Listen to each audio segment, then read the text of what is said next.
আলুর তরকারি করেছি সকালবেলা। বরমশাই খেয়ে দিয়ে ছেলেকে এনে দিয়ে গেল। ছেলের এখন মর্নিং স্কুল চালু হয়েছে। মর্নিং স্কুল ছিল, বাট এখন টাইমটা চেঞ্জ হয়েছে 7টা থেকে 10টা। তো 10টার সময় এনে দিতে ছেলেরও খাওয়া গেছে। আমি পুজো সেরে খেতে বসছি। তো ভেজা জামা কাপড়গুলো বালতিতে আছে, ওগুলো পরে মিলবো, খেয়েলি অনেকটা বেলা হয়ে গেছে। তো নমস্কার বন্ধুরা, কেমন আছে? নতুন আরও একটা ভিডিওতে অনেক ওয়েলকাম। তো এখন প্রায় 11টা বাজতে যাই। সকালবেলা ওই গুড়ের শরবত করেছিলাম, ছেলে গুড়ের শরবত খেয়ে স্কুলে গেছিলো, আর আমি ওই তখনই খেয়েছিলাম। খিদে পেয়ে গেছিলো, ভাবলাম যে কাজবাজ সেরেই তারপরে খাবো। অ্যাকচুয়ালি ও 10টার সময় ছুটি হয়েছে। আমি বলি ও আসার আগে তাহলে কাজটা সেরে নিই, নাহলে সেই দেরি হয়ে যায়, আর স্নান করতেও দেরি হয়ে যায়। স্নান মান করে ঠাকুর পুজো করতে গেলে খেতে দিকে দেরি হয়ে যায়। তো চলো খেয়ে নিই। তো এখানে রান্নার কাছের সেটআপটা দেখো, একবারে গুছিয়ে গেছে নিয়েছি। এদিকে ভাতে চাল তুলে দিয়েছি, জলঢালা ভাতের চাল নিয়ে নিয়েছি ওবেলা শুদ্ধ, কেটে কুটে বেটে রেখে দিয়েছি। এই যে পেঁয়াজগুলো ছাড়াতে অনেকটা টাইম লাগলো। এই দেশি পেঁয়াজ না তরকারিতে দিলে তরকারির স্বাদ হয় আলাদা। তো এই আজকে বেশি কিছু রান্না করিনি, ঢেঁড়সের ঝাল, ডাল আর একটু আলু ভাতে দিয়েছি। আর এখানে এই যে জামা কাপড়গুলো কয়েকদিন ধরেই পরে রয়েছে, জানো তো, আজ 3-4 দিন হয়ে গেল ভাঁজ করে রাখা হয়নি। তো চলো আজকে ভাঁজ করে রাখি। আর ওদিকে ভাতটা হয়ে গেছে, ঢেঁড়সের ঝালটা বসিয়ে দিয়ে এসে এখানে যে গোছ করতে লেগেছি। বেডশিটটা ওই দিন ছেলে ছিঁড়ে দিয়েছিল না কি করে, তো বেডশিটটা একটু সেলাই করে নেবো এরই ফাঁকে। এই হালকা ফুলকা রান্না হলে কি হয়, এদিকের কাজগুলোও সারা যায়, সন্ধ্যের দিকে না সময় হয় না। রান্না বান্না করে হেসেল গুছিয়ে নিয়েছি। তো এখন আলু ভাতেটা মাখবো। তো ওকেও স্নান করিয়ে দিলাম। তো এখন কটা বাজে? 2:05।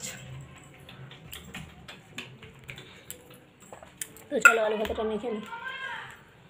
তো কালকের ব্লগটা আর কন্টিনিউ করা হয়নি, চলে এলাম নেক্সট দিন। এখন বাজে 6:30, আর আজ হচ্ছে যে কী বার, বুধবার। তো চলো আমি উঠে পড়েছি, ফ্রেশ হয়ে নিয়েছি, ছেলেকে ডাকবো। তার আগে এই যে মিষ্টি মৌরির জলটা ছেঁকে রাখছি।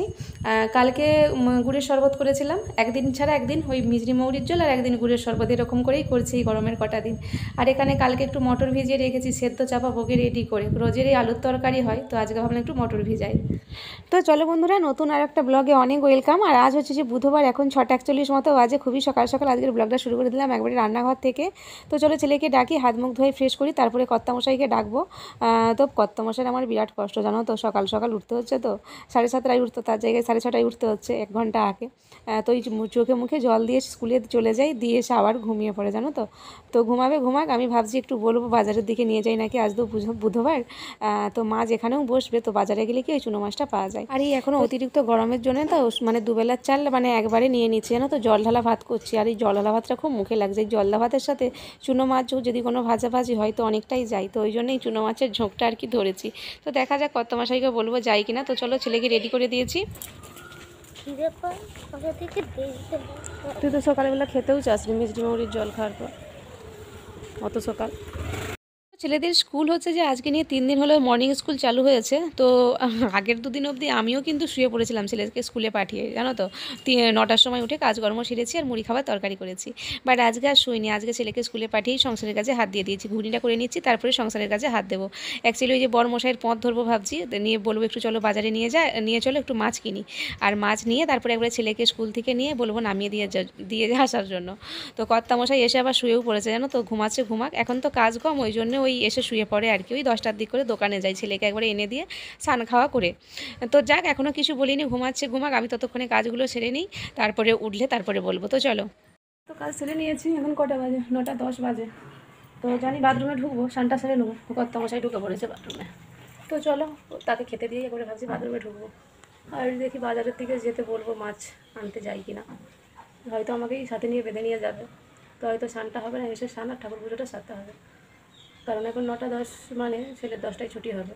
তো আমি যদি ওইসব করে বেরোতে যাই অনেকটা দেরি হয়ে যাবে। দেখা যাক কী হয়।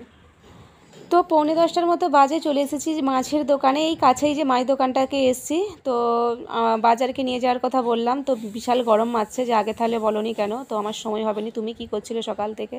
মানে এদের সংসারে কাজ করেও নাম নেই, জানো তো। তাই না, আনতে যখন হবেই, তো ওই জন্য সামনের মাছ দোকানটাতেই চলে এসেছি। তো অল্প করে নিয়ে গিয়ে তারপরে সানে ঢুকবো। তো আসার পরে মাছটা ধুয়ে নিয়েছি, টুকটাক কাজকর্ম করতে করতে একটু ওয়েট করার পর দেখো ছেলে চলে এসেছে। ভাবলাম তাহলে মুড়িটাকে মেখে দিয়েই যাই, ও টিভি দেখতে দেখতে খাক, কারণ আমি যদি শান থেকে এসে দিই অনেকটা দেরি হয়ে যাবে। ঘড়ি বলছে 10:20। তো চলো স্নান করে নিই। সব রকম দিয়ে একটা ঝোল, গাজর, পেঁপে, আলু, বেগুন, কাঁচকলা, ঝিঙে আর পটল। তো জিরে মৌরি ধনে দিয়ে ঝোল করেছি। এখানে এই যে মাছের তেল আছে, আর এখানে হচ্ছে যে মাছের ঝাল, আর ওখানে নিম পাতা ভেজে রেখেছি, যে নিম পাতা আলু ভাতে। তো চলো এখন গ্যাসটা পোছাপোছি করে ফেলি। ছেলেকে স্নান করিয়ে দিয়েছি যে সকাল সকাল, বেজে গেছে 1:35। গ্যাসটার বাসনগুলো ধুয়ে নেব। রোদ দেখো, শুধু দেখো, রোদ যেন গিলে খেতে এসছে। তো গ্যাসটা পোছাপোছি করে ভাবলাম ছাদ দিকে তুলে নিয়ে চলে যাই। এই যে কালকে দুপুরবেলা শুয়েছে আর বিছানায় ইসি করে ফেলেছে, জানো তো। ধুয়ে রেখেছিলাম, আজকে সকাল সকাল রোদে দিয়ে গেছিলাম, যা রোদ শুকিয়ে গেছে। তো জামা কাপড় মিললে না, জামা কাপড় পুরো কোটে যাবে ছাদে, ওই জন্য আসি না। আজকে আসতে হতোই, ওই জন্য মিলে দিয়ে গেলাম। জামালাতেই ওপর ওপর করে দিয়ে দিই, শুকনো হয়ে যায়।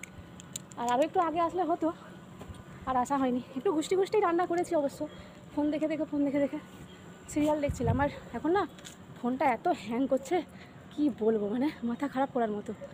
জানি না, মনে হচ্ছে ফোনের উপর বেশি অত্যাচার হয়ে যাচ্ছে। তো চলো, যখন উপরকে আসি তখন দেখছি বর চলে এসছে দোকান থেকে, তো গিয়ে খেয়ে নেবো। সকাল সকাল উঠা হচ্ছে তো, একটু দুপুরবেলা শুতে হবে।